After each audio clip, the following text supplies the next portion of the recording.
Hello students, so for this video we are reviewing how to solve one-step equations using multiplication, division, and reciprocal. So I need you to watch the whole length of the video so you'll remember how to do the problems in Big Ideas. Alright, so right now we're learning how to solve equations using multiplication. So when do we know when to use multiplication? When you look at the problems and then you see a division bar or a division symbol, that means we need to use multiplication. Because the inverse operation of division is multiplication. So remember, our goal is to isolate the variable. That's our goal, to keep r by itself. So for number 1, we get r over 2 is equal to 12. So what number, when we divide by 2, will get us 12? So what we need to do right now is to use multiplication. So we need to get rid of the denominator of 2. Now, how do we get rid of the denominator of 2? Make sure that we make r into just one r. So we multiply both sides. Whatever you do on one side, you do on the other side. Excuse me. You multiply both sides by 2. So multiply by its denominator. Whatever is your denominator, that's what you need to multiply to both sides. Okay? Always look at the variable side. So now, 12 times 2 becomes 24 is equal to, what happens on this side? This actually simplifies to just r or 1r. Now, how does that work?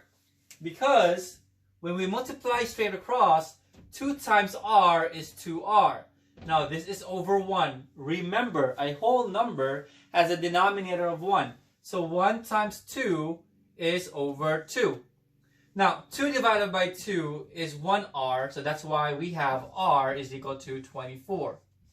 Now, do not get confused, okay? Now, in class, what we do is a shortcut. We just say, you know what, we need to cancel that out. Well, it's not really cancel it out. It's actually, we simplify that. It becomes a 1r. So we cross that out. That becomes just r. Alright? So don't get confused. Now, if I were to redo this because there's too much writing here. If I were to redo this, this would look like this. Let me redo that. So we got multiply by 2, multiply by 2. That cancels out. What's left is r is equal to 24. Okay? So hopefully that works. You can review it if you want to, but technically what I did previously would be similar to what I just did now. Now, number 2. 5 is equal to k over 25. Okay. Now, the variable side is on the other side. Okay? So don't confuse that. What is the denominator? It's 25. Not 5, it's 25. So that means we need to multiply both sides by 25. Exactly, 25. Now, we cross this out. What's left is k is equal to 25 times 5 is 125. That will be your answer. Remember, always multiply by its denominator to both sides of the equation to solve for k. The last one, number 3. Let me erase this one so it won't be too confusing. Now, let me rewrite number 3 at the top. 1 over 12, x equal to 7. Now, what if you say, what if the variable is outside the fraction? It's right here. What do I do? Now, this means it's 112 times x is equal to 7. This is similar or the same as saying 1x over 12 equal to 7. Alright? These two are the same. Written differently, but means the same. Okay? Now, what do we do then if they're the same? So that means this is a division problem. We need to get rid of the denominator.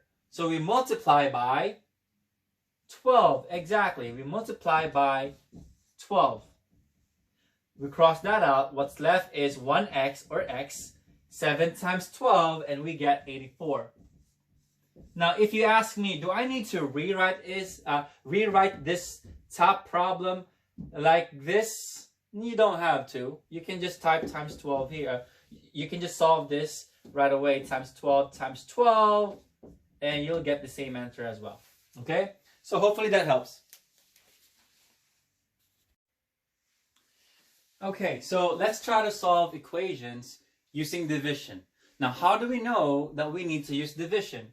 So looking at the equation, we have 4n is equal to 28. Now you see our goal is to isolate or keep n by itself. As you can see, we got 4n. That means 4 is being multiplied to n, 4 times n. Now, to isolate the variable, what we need to do is we need to do inverse operation. That means do the opposite. We need to undo multiplication by using division. So that means we need to divide both sides by what? What are we dividing both sides by? We're dividing by its coefficient, 4. Now, why do we divide by 4 and not 28? Remember our goal, to keep n by itself. So we need to make sure that we make 4 into just 1. Because 4 divided by 4 gives you 1n. Now, 1n is the same thing as saying as n. Now, so 4 divided by 4 is 1n or n. They're the same. So whatever you do on one side, you do on the other because of the property of equality. So this is the division property of equality. So 28 divided by 4 gives you 7. Now, let me just rewrite that. So now we got 7. How do we know if this is right? So we know that 7 is n is equal to 7. So 4 times 7, if we substitute 7 to n, would that equal to 28? So 4 times 7 is 28. So our answer is right. Again, always use the inverse operation. Number 2, we have 120 is equal to 24p. Now don't get confused just because the variable is on the other side of the equation. It won't change the steps in solving it. Okay? Again, this is 24p, so 24 times p. So we need to undo multiplication by using its inverse operation, which is to divide both sides by its coefficient. Whatever is the number before this variable, that's what you need to divide it by. 24, because we need to keep p by itself. We need to keep p by itself. Now we have 24 divided by 24 is 1p or just p. Won't matter, it will be the same thing. 120 divided by 24, that gives us a 5. So p is equal to 5. So remember, you solve equations using division if what you see as the problem has a multiplication problem. So you do the opposite, which is division. Okay? Don't forget that. Hope that helps. Alright, so right now we're learning on how to solve equations using the reciprocal. Now, when you say reciprocal, what do you remember about reciprocal? Yes, we flip it. Because a reciprocal is when we multiply two numbers and that should equal to 1. For example, what is the reciprocal of 2/3? So when you flip that, that becomes 3/2. So 2 times 3 is 6. And then 3 times 2 is over 6 as well. So 6/6 is equal to 1. So that means the reciprocal of 2/3 is 3/2 because when you multiply these two numbers, it equals to 1. So that's a reciprocal. You just flip the number. Alright? Don't forget that. Now, if you have this problem, 5/2y is equal to 35, there's two ways to do this. The first way is when we use the reciprocal. So now, don't forget, our goal is still to isolate y. Keep y by itself. So our goal is to make y just plain y or just 1y. That will be the same thing. So what we need to do is get rid or simplify 5 over 2 to become 1. And by using the reciprocal. So we need to multiply 2 over 5, 2 over 5. Now why 2 over 5? Remember, we need to use the reciprocal of 5 over 2 to isolate y. So when we flip 5 over 2, it becomes 2/5. Now, why does it work? 2 times 5 gives you 10. 5 times 2 gives you 10. What's left is y is equal to, remember, a whole number has a denominator of 1. So 35 times 2 is 70 over 1 times 5 is 5. I'll stop there for a minute.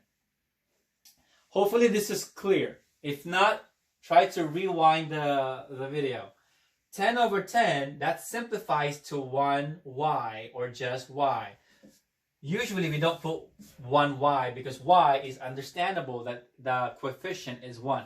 So 10 over 10 means 1y, or the same thing as saying as y. Now 70 over 5, so we divide this. This means 70 divided by 5. If you can simplify it, and that is great. So what is 70 divided by 5? And you will get 14.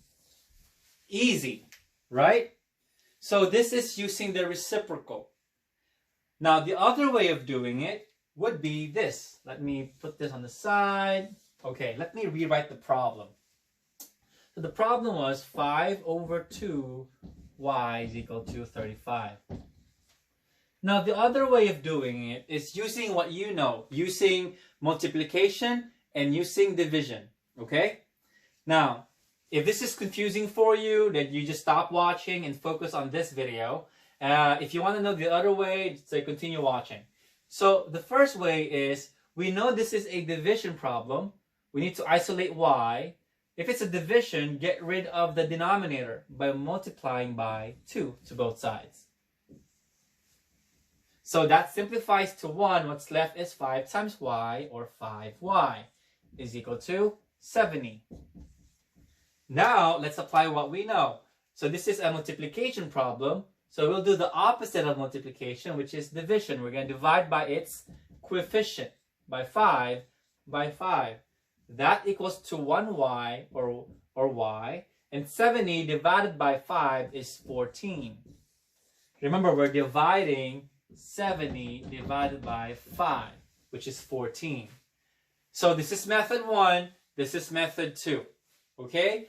Method 2, always get rid of the denominator first. So multiply by its denominator on both sides. Then whatever's left, divide.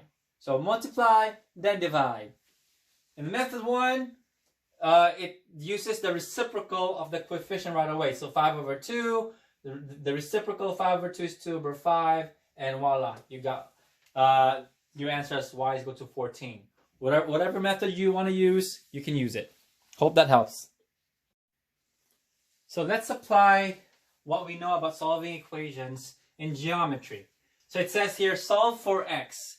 So the area of this rectangle is equal to 84 square units.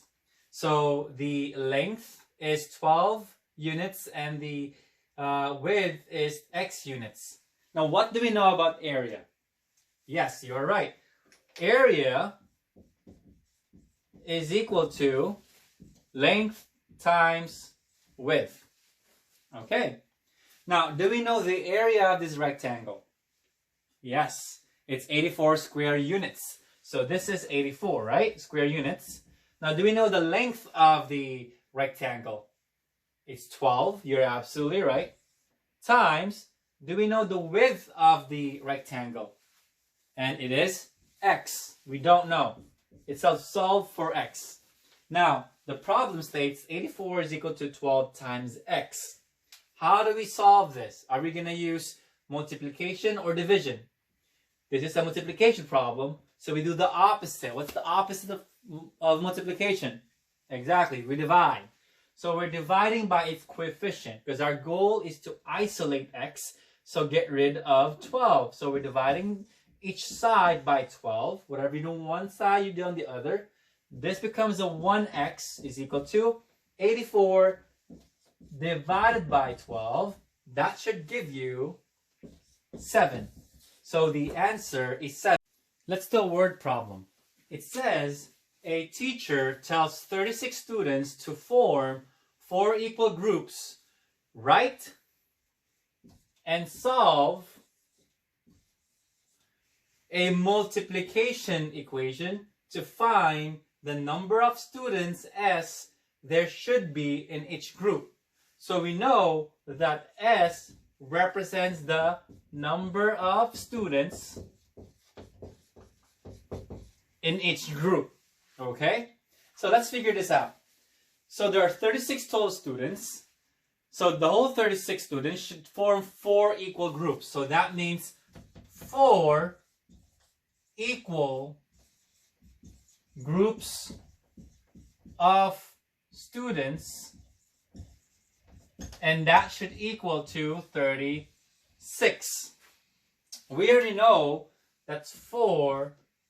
There should be 4 groups of multiplied to how many number of students are there in each group, and that is what we need to find out. S is equal to 36. So our equation is 4 times S equals 36. Now, how do we solve for this again? We solve this by using its inverse operation. So we divide by what? Absolutely, we divide by 4. So that's a 1. So S is equal to 9. That means there are 9 students in every group.